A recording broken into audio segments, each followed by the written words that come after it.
اٹھانا ہے، میدان محشر میں پہنچنا ہے، وہاں جو کچھ دنیا میں کیا ہے اس کا حساب دینا ہے۔ یہ سب کچھ بے حساب یا اس طرح نہیں ہے، وہ دیتا بے حساب ہے، لیکن وہ کہتا ہے جو میں نے بے حساب دیا ہے اسے اس طرح خرچ کرو جس طرح میں نے آرڈر دیا ہے۔ اگر میری خلاف ورزی کرو گے تو پھر زبان سے تو کچھ کہہ رہے ہوگے کہ میں مسلمان ہوں، تیرا عمل بتا رہا ہوگا تو مسلمان نہیں ہے۔ بس ایک ہی شرط ہے کہ جب درود پڑھ رہے ہو تو درود پڑھنے والوں کی ذات پر دل سے عقیدہ بھی رکھو۔ اور میں پہلے بھی کہتا رہتا ہوں اور یہاں بھی اس کو دہرا دیتا ہوں، ہم جب خطبہ پڑھ رہے ہوتے ہیں حضور پاک کا نام آئے تو عادت بنی ہوئی ہے صلوات پڑھ دی جاتی ہے، لیکن جب اذان دے رہے ہوتے ہیں حضور پاک کا نام لیتے ہیں اشہد ان محمد الرسول اللہ، لیکن اذان دینے والا نہیں کہتا صلی اللہ علیہ وآلہ وسلم، اور جو سن رہا ہے وہ بھی نہیں پڑھتا۔ پڑھتے ہو؟ نہیں، کچھ پڑھتے ہیں، عام جو بیٹھے تو نہیں پڑھتے، اکثریت نہیں پڑھتی، مسجد میں بیٹھے ہوئے نہیں پڑھتے، بعد میں کہاں پڑھتے، گھر میں جب سو رہے ہوتے ہیں حضور پاک کا نام آیا تو یہ حدیث یاد کر لو، سادہ سادہ حدیثیں چھوٹی چھوٹی۔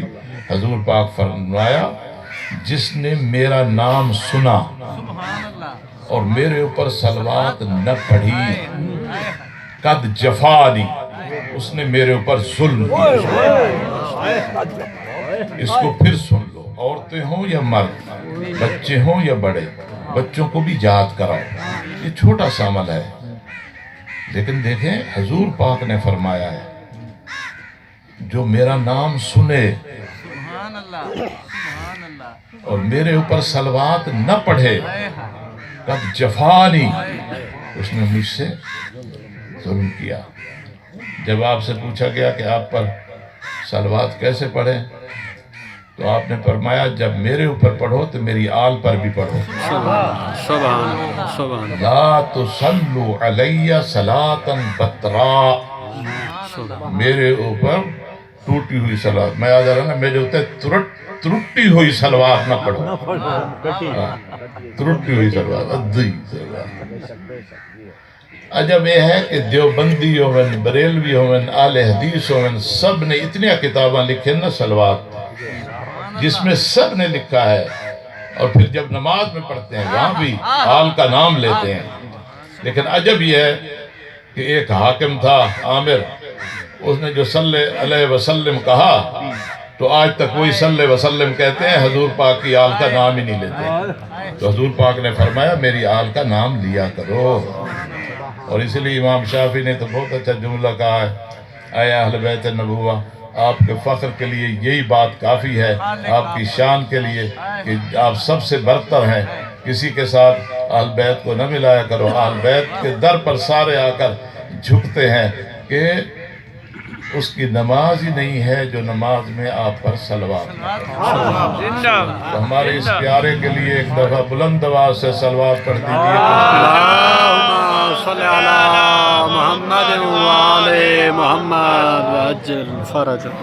اسلام میں بعض اعمال کی برتری کو بعض اعمال کے ساتھ نسبت دی گئی ہے۔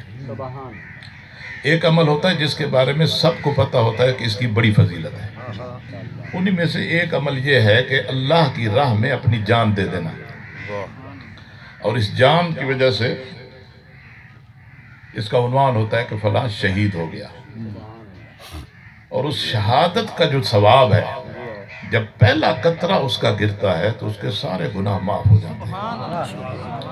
اور اللہ فرماتا ہے کہ جو میرے راہ میں، میرے دین کی خاطر، میرے نام کو بلند رکھنے کی خاطر، میرے نظام کی خاطر اپنی جان قربان کر دیتا ہے تو میں بتا رہا ہوں اسے مردہ مت کہو، وہ زندہ ہے، اور جس طرح آپ زندہ ہو اور روزی لیتے ہو تو جو قتل ہو گیا ہے میرے راستے میں وہ بھی اسی طرح ہے، اسے بھی روزی دی جا رہی ہے، لیکن وہ مادی روزی نہیں ہے جو ہم لیتے ہیں، وہ اور روزی ہے جو اللہ تبارک و تعالیٰ اسے قبر ہی میں دیتا ہے۔ اور اگر میدان جنگ میں شہید ہوتا ہے تو اس کا خون بھی پاک ہو جاتا ہے، اسی خون آلود کپڑوں کے ساتھ اسے دفن کرنا ہوتا ہے۔ تو شہداء کا بڑا مقام ہے، پھر شہادت کے درجے بھی ہیں۔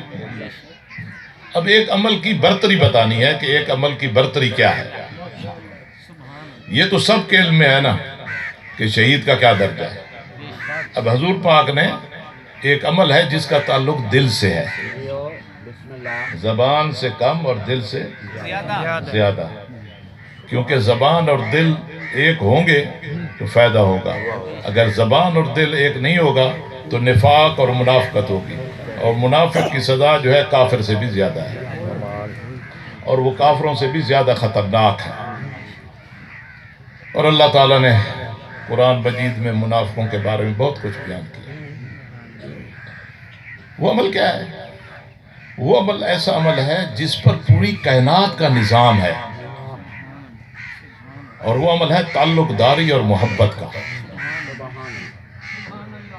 یہ اگر یہ درخت ہے نا، اس درخت کی جڑیں زمین کے ساتھ اٹیچ ہیں، اور یعنی گویا کہ ان کا آپس میں ربط ہے، ایک تعلق ہے۔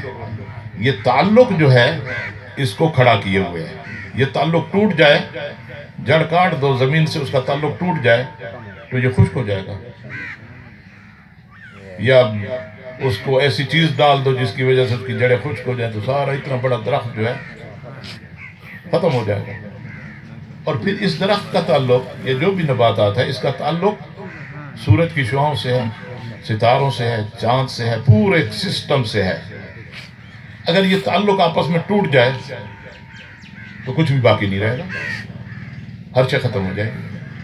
یعنی یہ جو نظام ہے پورا کا پورا، یہ نظام ارتباطات اور تعلقات سے عبارت ہے، جڑا ہوا ہے۔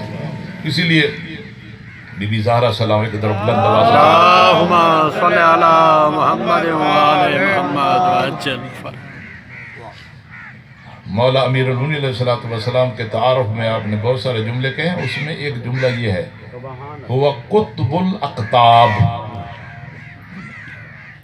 یعنی جو اسباب دوسروں کو جوڑنے والے ہیں ان جوڑنے والوں کا قطب ہے۔ سبحان اللہ، سبحان اللہ۔ قطب اس درمیانی، وہ جو قلی کہیں کیا، وہ جو درمیانی چکی میں ہوتا ہے اس کو قطب کہتے ہیں، جس کے سہارے دو پوڑ جو ہے نا قائم رہتے ہیں اور فائدہ دیتے ہیں۔ تو یہ جو پوری کائنات کا ایک دوسرے کے ساتھ ربط ہے نا، زمین کا سورج سے ربط، چاند سے سورج سے ربط، پھر سورج کا اور سیاروں سے ربط، پورا ایک سسٹم ہے، ان کا ایک دوسرے کے ساتھ ربط ہے۔ یہ ربط ہی ان کو مفید بنا رہا ہے۔ یہ ربط اگر ٹوٹ جائے تو ختم ہو جائے۔ تو بی بی فرماتی ہیں یہ جتنے رابطے ہیں جس سے کائنات قائم ہے، ان سب رابطوں کو برقرار رکھنے کے لیے اللہ نے جس ذات کا انتخاب کیا ہے اس کا نام علی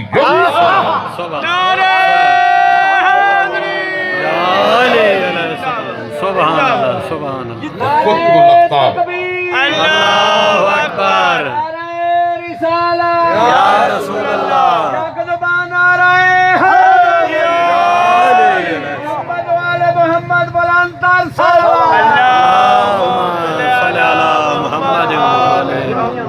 اور اسی بات کو ایک اور انداز سے بیان کیا گیا ہے، لولا الحجہ لساخت الارض بأہلہا، اگر زمین پر اللہ کا نمائندہ، اللہ کا خلیفہ، اللہ کا قائم مقام، اللہ سے لے کر اللہ کی مخلوق کو دینے والا اور اللہ کی مخلوق کی باتیں اللہ تک پہنچانے والا، سارے اسباب کا سبب الاسباب، سارے اسباب کا سبب اور رابط اللہ اور مخلوق کے درمیان اور فیض رسانی کا واسطہ، اگر وہ حجت اور نمائندہ زمین پر نہ ہو، نہ زمین رہے نہ آسمان، ہر شے ریزہ ریزہ ہو جائے۔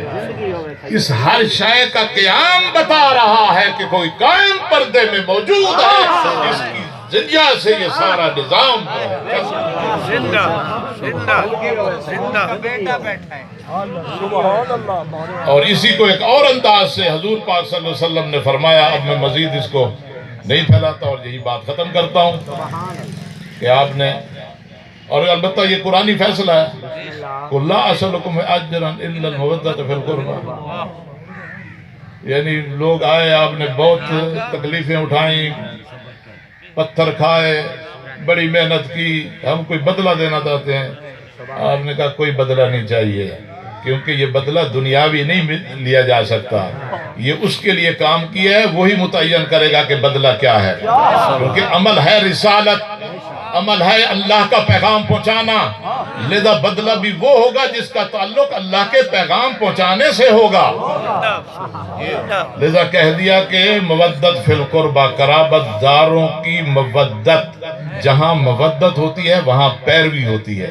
لذا اس قرابت سے مراد عام قرابت نہیں ہے، کیونکہ ان قرابت داروں میں تو ابو لہب بھی تھا، ان قرابت داروں میں تو گناہگار بھی تھے، تو وہ قرابت یہاں مراد نہیں ہے، یہاں وہ قرابت مراد ہے جو رسالت کے قریب ہے، جو اللہ کی نمائندگی کے قریب ہے، وہ مراد ہے، اور ان کی مودت چاہیے۔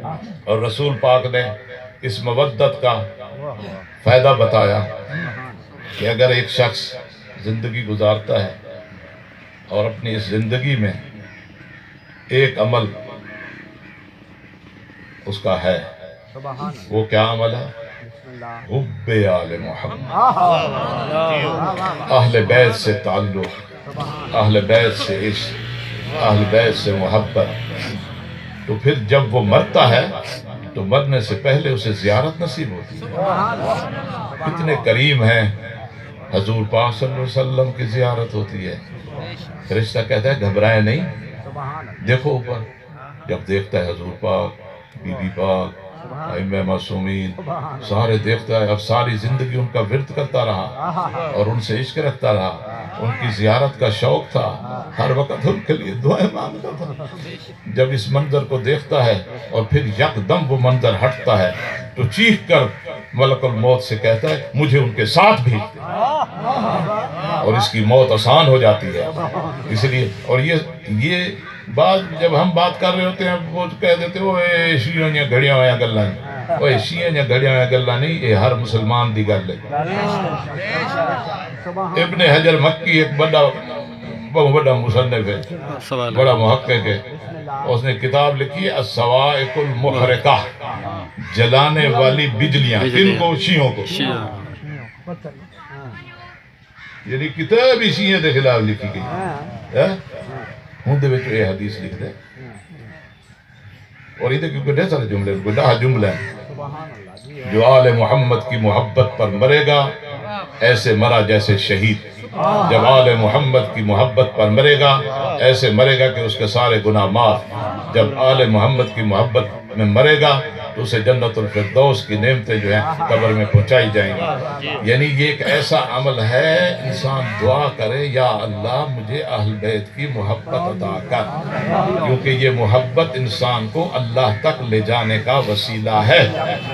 اگر جس کے پاس ان کے ساتھ محبت نہیں ہے تو وہ اللہ تک نہیں جا سکتے۔ تو موت تو برحق ہے، ہر ایک کو آنی ہے، اور نہیں معلوم کب آنی ہے۔ یہ بھی اللہ کی طرف سے اپنے بندگان پر ایک مہربانی ہے کہ اس نے موت کا وقت کسی کو نہیں بتایا تاکہ ہر وقت تیاری میں رہے۔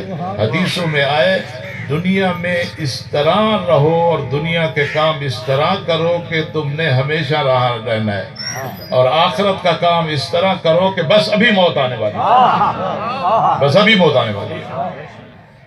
تو جو موت کو یاد رکھتا ہے وہ گناہ نہیں کرتا، وہ ہمیشہ اللہ کو اپنے سامنے رکھتا ہے، اسے پتہ ہے میں نے اللہ کے حضور میں ہوں۔ کہاں ہے جب اللہ نہیں ہے؟ اگر ہم نہیں دے سکتے وہ تو ہمیں دے سکتا ہے، ہر شرط پر اس کا احاطہ ہے، اور پھر اس کا نمائندہ ولی عصر صاحب الزمان،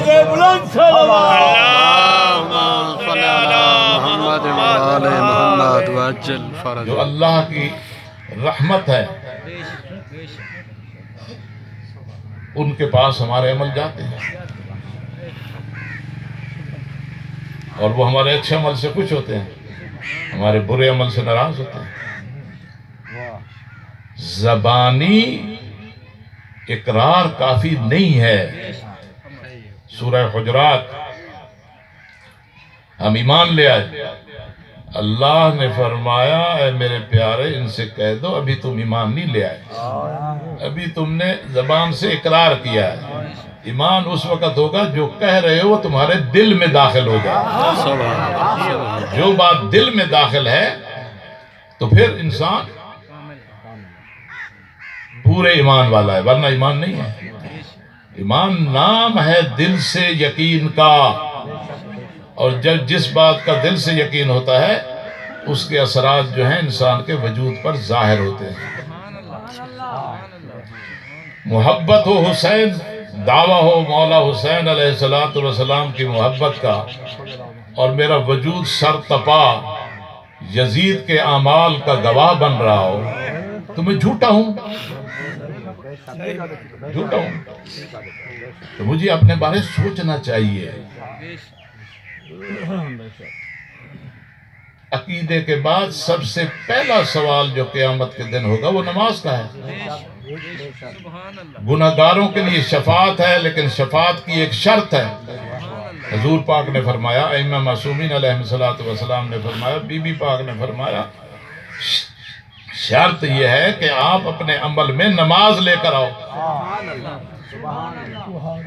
یہ ترٹی بھلی نماز جڑی ہے، یعنی عمل دے وچ نماز ہونی چاہیے۔ اگر نماز نہیں ہے شفاعت نہیں ہے، اور شفاعت کے بغیر ہمارا عمل اس قابل نہیں ہے جو ہمیں جنت میں لے جائے۔ یہ شفاعت بھی اللہ کا تفضل ہے۔ اللہ نے جہنم بھیجنے کے لیے ہمیں خلق نہیں کیا۔ اللہ تو چاہتا ہے کہ تمہیں کسی طرح جنت میں پہنچائے، لذا اپنے نمائندے بھیجے، اپنی کتاب بھیجی، اوصیاء اولیاء بھیجے۔ اب بھی ہمارے لیے اپنا نمائندہ اس زمین پر رکھا ہوا ہے، اور جس کی وجہ سے ساری رحمتیں جو ہیں اتر رہی ہیں۔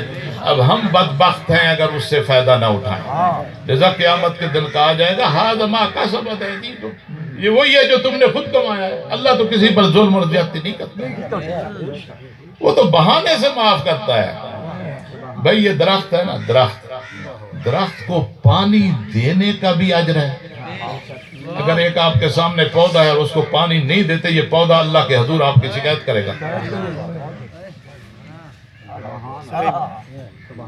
یہ کیسا خوبصورت دین ہے ہمارا۔ دیکھیں حضور پاک فرماتے ہیں جس کو موت آ رہی ہو نا اور اس کے ہاتھ میں کوئی جڑ ہو، یعنی سکرات الموت لگ چکی ہے، تو وہ بھی جلدی زمین میں گاڑ دے کہ جب یہ درخت ہوگا تو یہی درخت اس کی بخشش کا ذریعہ بنے گا۔ ماشاءاللہ سارے کسان بیٹھے ہو، ذمہ دار بیٹھے ہو، جلے این نیت نال پانی لے سو نا کہ میں ای کھیت کو پانی لینا پہ ہے، پانی میرے واسطے دعا کرے سی۔ اللہ تبارک تعالیٰ فرما رہا ہے کہ کوئی بھی چیز کائنات کی نہیں ہے مگر یہ کہ اللہ کی پاکیزگی اور اللہ کی سبحانیت کو بیان کر رہی ہے، اللہ کی حمد کر رہی ہے، اور اس میں یہ شعور ہے۔ تو یہی پانی دینا، زمین کو آباد کرنا، یہ بھی یعنی اللہ تو بہانے سے بخشنا چاہتا ہے۔ ہم اگر وہ بہانہ ہی نہ بنائیں، جمعے کا دن ہے آج، تو کسی آج تو درود پڑھنے کا اتنا ثواب ہے جس کا حد و حساب ہی نہیں۔